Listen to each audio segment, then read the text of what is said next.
नमस्कार दोस्तों, आज हम लोग एक सेट देखने वाले हैं जो कि लोकल ब्रांड है। उसके अंदर जो है एलजी का पैनल यूज़ किया हुआ है, 4K पैनल है। और बात यह है कि एक्चुअल में उसके अंदर जो पिक्चर है वो रुक रुक के चलता है या फिर एक बोल सकते हो कि एक जंप मारता है। तो उस टाइप के फॉल्ट को हम लोग कैसे रिपेयर करेंगे इस वीडियो के अंदर देखने वाले हैं। एक्चुअल में फॉल्ट जो है वो फ्रीजिंग के रिलेटेड फॉल्ट है, लेकिन हमने 2K के अंदर बहुत देखा है कि 2K के अंदर किस तरह से फॉल्ट फ्रीजिंग का फॉल्ट रिपेयर करते हैं। लेकिन इस वीडियो में हम लोग 4K टीवी देखने वाले हैं। 4K के अंदर किस तरह से हम लोग इस टाइप के फॉल्ट को रिपेयर करते हैं। तो उसके अंदर सबसे पहले हम लोग वीडियो देख लेते हैं कि वीडियो किस तरह से आपको देखने को मिलेगा। अगर आपके पास जब भी सेट आएगा तो सबसे पहले आप इस तरह से फॉल्ट को क्लियरिफिकेशन कर लीजिएगा कि ऐसा फॉल्ट हो रहा है कि नहीं। आप देखोगे पिक्चर देखो, आप एक तरह का जंप मारता है और फिर से वो क्लियर होता है। देखिए एक तरह जंप मारा होगा फिर क्लियर हो गया, और फिर देखिए जंप आ रहा और फिर जो है पिक्चर जो है क्लियर हो गया। एक तरह का लाइट जो है कम ज़्यादा इस तरह से आपको देखने को मिलेगा। ऐसा आपको लगेगा कि हमारा बैक लाइट जो है ख़राब है, क्योंकि इसके अंदर बाकी और कुछ भी आपको डबलिंग जैसा कुछ शो नहीं कर रहा है। और हम ध्यान से देखेंगे तो बीच में एक लाइन हमको शो करेगा, बारीक लाइन। तो जब भी आपको इस तरह से फॉल्ट दिखे और बीच में ऐसा बारीक लाइन दिखे तो कस्टमर से आप पहले ही क्लियरिफिकेशन ले लो कि ये भाई लाइन जो आपका है वो जाएगा नहीं, वो लाइन आपका फिक्स रहेगा। क्योंकि ये फ्रीजिंग का फॉल्ट जैसा ही दिख रहा है तो ये लाइन जाने की संभावना कम होती है, क्योंकि इसके अंदर हम टैपिंग मेथड यूज़ नहीं कर सकते। हमको जैसा है वैसे ओरिजिनल ही बनाना पड़ेगा और वो लाइन फिक्स रहेगा, लाइन हमका जाएगा नहीं। तो इस टाइप के फॉल्ट को हम लोग किस तरह से रिपेयर करेंगे, तो सबसे पहले हम आपको बोर्ड दिखा देते हैं, या बोल सकते हो कि हम आपको पूरा टीवी दिखा देते हैं। ओपन करोगे टीवी आपको कुछ इस तरह से दिखेगा। तो जिसके अंदर आप अगर समझना चाहो तो समझ सकते हो कि ये आपका ये मदरबोर्ड है।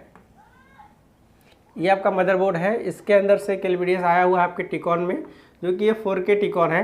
अब 4K है कि 2K है हम किस तरह से पहचानते हैं, तो 4K में एक स्पेशल टाइप का जो है टिकॉन यूज़ करता है, जो कि 2K से थोड़ा अलग रहता है। और दूसरी बात कि इसके अंदर जो सिस्टम है वो आपको मैं दिखा देता हूँ।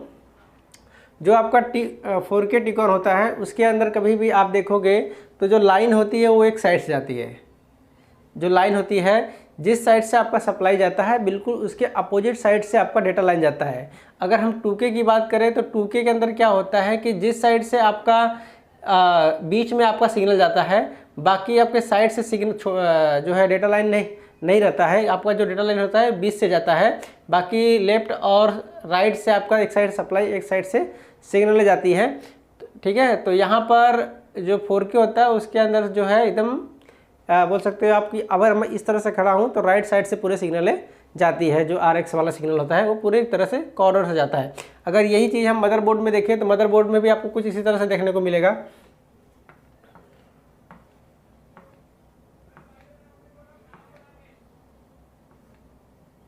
अगर आप मदरबोर्ड में देखना चाहो तो मदरबोर्ड में भी कुछ आपको इस तरह से दिखेगा कि यहाँ पर भी आपके कॉर्नर से ही सारे सिग्नलें जाती है। ठीक है, तो आप इस तरह से इसका पहचान कर सकते हो कि 4K के अंदर जो होता है कभी भी सिग्नल मिडल से नहीं जाती है। कहाँ जाती है, या तो राइट साइड से जाएगी या तो लेफ्ट साइड। ज़्यादातर तो चांसेस है मैं इस तरह से खड़ा हूँ तो राइट साइड से जाएगी, उसके अपोजिट में सप्लाई आपका होगा। मतलब सप्लाई के बिल्कुल अपोजिट साइड से आपका सिग्नल जाता है। अगर आप यहाँ पर एलवीडीएस का जो केबल है उल्टा लगाते हो तो आपका कोई गुंजाइश नहीं कि आपकी टिकॉन ऐसी बचे। तो आप अगर ध्यान से कभी भी जब लगाते हो तो ध्यान से लगाइए, क्योंकि अपना सप्लाई जो है वो फिक्स अपने देख लीजिए कि किस साइड में है। उल्टा लगाओगे तो आपका एक ही सिग्नल जहाँ रहेगा वहाँ अगर 12 वोल्ट पहुँच जाएगा तो आपका पूरा सत्यानाश कर देगा वो। तो इसी तरह से आपको ध्यान देना है। अब इस फॉल्ट को हम लोग सॉल्व कैसे करते हैं। सॉल्व करने के लिए सबसे पहले आपको टिकॉन समझना पड़ेगा कि टिकॉन हमारा किस तरह से बनाया हुआ है और इसके ऑड इवन के सिग्नल किस तरह से जा रही हैं। ओके, तो आपके जो सिग्नलें होती है ऑड इवन की वो यहाँ से जाती है। अगर आपका जो राइट साइड का केबल आप देखोगे तो इसके इस साइड जाती है, और दूसरा लेफ्ट साइड का केबल देखोगे तो आपका इसका इस साइड जाता है। अगर मैं ऐसे खड़ा हूँ तो ये लेफ्ट हो गया, ये राइट हो गया। तो अपने हिसाब से आप समझ लीजिए आपका कौन सा लेफ्ट है कौन सा राइट है। तो इस साइड से जाएगा और यही सिग्नल है जो अंदर से ऐसे गई रहती है यहाँ से। ओके, तो जितने सिग्नल यहाँ से जाएंगे उतना सिग्नल आपका गेट लाइन को कंट्रोल करने के लिए यहाँ से जाएंगे, बराबर। तो अब ये बात होती है कि हमको ऑड इवन किस तरह से मॉडिफिकेशन करना है। तो उसके लिए हमको उस ट्रैक को पकड़ना है जो कि IC से निकल के सीधा ही हमारे यहाँ पर आते हैं। ठीक है, आपके इन बिटवीन मतलब इसके बीच में आपको कहीं भी कट नहीं करना है। इसके बीच में आपको कभी भी कट नहीं करना है। चाहे वो 2K हो चाहे 4K हो, आपको कट हमेशा कहाँ से करना है, जैसे यहाँ से आईसी निकली, इसके आईसी से निकली सिग्नल इसके अंदर गई, इसके बाद में फिर सीधा ही यहाँ आए या फिर सीधा यहाँ आए, कहीं भी आए, लेकिन आपको आईसी और ये दोनों के बीच में ही आपको कट करना है। या तो आप यहाँ से कट कीजिए या तो आप यहाँ से ही कट करके यहाँ पर दे सकते तो भी चलेगा, कोई दिक्कत नहीं है। लेकिन आपको जहाँ से वो सिग्नल निकलती है मतलब ऑड इवन के, उसके आईसी के बाद ही कट करना होता है। एक बात ध्यान रखिए ये बात, ठीक है। तो ये बात आप क्लियर कर लो कि वो सिग्नल कहाँ से निकल रहा है। अब वो हम चेक कैसे करेंगे, या तो आप कंटिन्यूटी कर ले सकते हो डायरेक्ट ही, ये इस पॉइंट से इस यहाँ तक की कंटिन्यूटी ले सकते हो। अगर कंटिन्यूटी नहीं लोगे तो मल्टीमीटर से आपको चेक करने की जरूरत है। तो मल्टीमीटर से हम लोग किस तरह से चेक करते हैं वो भी देख लेते हैं हम लोग।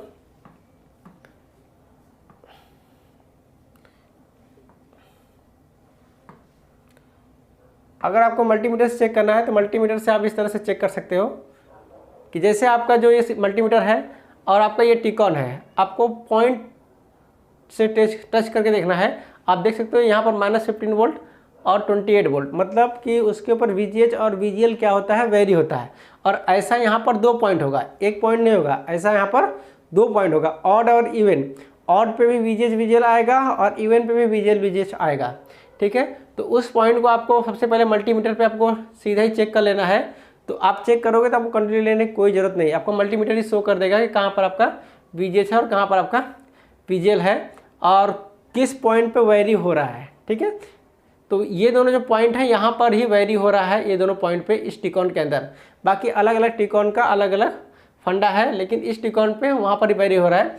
उसके बाद में हमको उस दोनों ट्रैकों को क्या करना है, कट कर देना है, आईसी से कट कर देना है, समझना। ये आपकी आईसी है जिसके अंदर DC और लेवल शिफ्टर आईसी इनबिल्ट है। यहाँ से आपको ट्रैकों दोनों कट कर देनी है। और ब्लेड से आपको शार्प ब्लेड मिलता है, 12 नंबर का ब्लेड, सर्जरी ब्लेड बोलते हैं।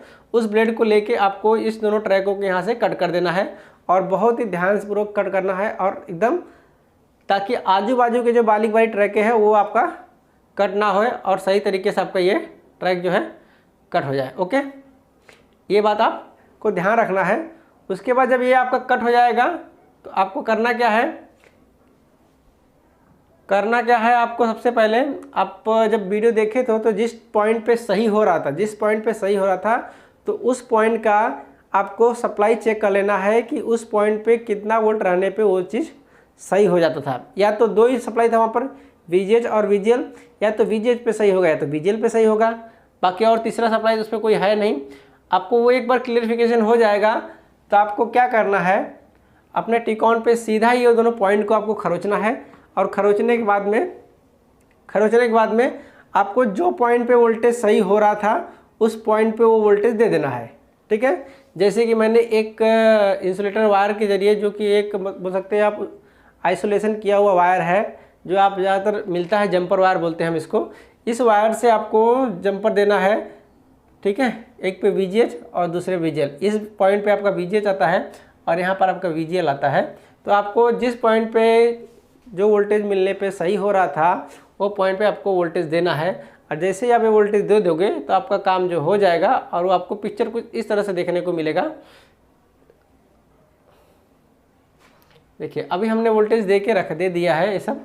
अब देखिए आपका पिक्चर जो एकदम सही तरीके से और क्लियर चल रहा है। यहाँ पर कोई भी ऐसा जंपिंग नहीं हो रहा है ताकि आपको दिक्कत दे, ठीक है। और वो लाइन जो था वो आपका फिक्स रहेगा, वो लाइन आपका जाएगा नहीं। अब यहाँ पर देख सकते हो कि हमने ये मॉडिफिकेशन करके रखा और करने के बाद हमको रिजल्ट मिल गया कि हमारा जो पिक्चर है वो बिल्कुल ही ओके हो गया, ठीक है। तो इस तरह से आप भी कर सकते हो। अगर आपके पास 4K टिकॉन आता है तो 4K टिकॉन में भी करना इजी है। इसके अंदर आप टैपिंग मार के आप सॉल्व नहीं कर सकते हो। टैपिंग मारने का मतलब क्या होता है, देखिए यहाँ पर हमने जंपर मार के रखा है अलग अलग, ठीक है। यहाँ पर हमने ऑलरेडी काम करके रख दिया है ताकि हमारा फॉल्ट जो सही हो जाए। और अगर आप यहाँ पर टैपिंग मेथड यूज़ करोगे तो आपको पिक्चर कभी भी सही नहीं मिलेगा। और आपको जिस तरीके से ये फॉल्ट बताया हूँ उसी तरीके से सॉल्व करोगे तो ही आपको रिजल्ट मिलेगा, अदरवाइज़ आपको रिजल्ट नहीं मिलेगा और आपका सेट जो है वो रिटर्न हो जाएगा अगर आप ये मेथड यूज नहीं करोगे तो। समझ में आया? तो कोई फॉल्ट होता है जो टैपिंग मेथड से दूर होता है, कोई फॉल्ट ऐसा होता है जो कि बाईपास मेथड से हम लोग यूज़ करते हैं, ठीक है। यहाँ पर हमने क्या किया, लेवल शिफ्टर जो IC था जो कि गेट ड्राइव को स्विचिंग कराने के लिए काम आता है, तो वो हमने दूर कर दिया उसको और एक पर्टिकुलर वोल्टेज दे दिया VGH और VGL, जिससे वो हमारा काम हो गया है। ओके, तो इस तरह से ये प्रॉब्लम को आप सॉल्व कर सकते हो। और इसमें कुछ बताने से रहा नहीं, आपको सारा चीज़ समझा दिया हूँ कि देखिए 4K टिकॉन जो होता है उसके अंदर सप्लाई के अपोजिट साइड से सिग्नल जाता है, कभी भी मिडिल से नहीं जाएगा। ये आपका पहला पहचान हो गया, समझ में आया? तो आपको कभी भी 4K और 2K में अंतर आप इसी तरीके से कर सकते हो, अदरवाइज़ दूसरा कोई रास्ता आपके पास नहीं है। या तो फिर आपको रिजोल्यूशन निकालना पड़ेगा, फिर ये सब झमेला करना पड़ेगा, तो आप ऐसा पहचान करोगे। लेकिन अगर सिंपल तरीका आपको जो मैं बताया इस तरीके से आप पहचान कर सकते हो। ज़्यादातर 43 इंच के अंदर आपको, और दूसरा उसके मॉडल नंबर पे ही लिखा रहता है। जब मॉडल नंबर आप देखोगे तो UM से स्टार्ट होता है। अगर LG रहेगा तो UM अल्ट्रा, U का मतलब होता है अल्ट्रा HD वाला सिस्टम है। तो इस तरह से आप इसका पहचान कर सकते हो। ठीक है, चलिए।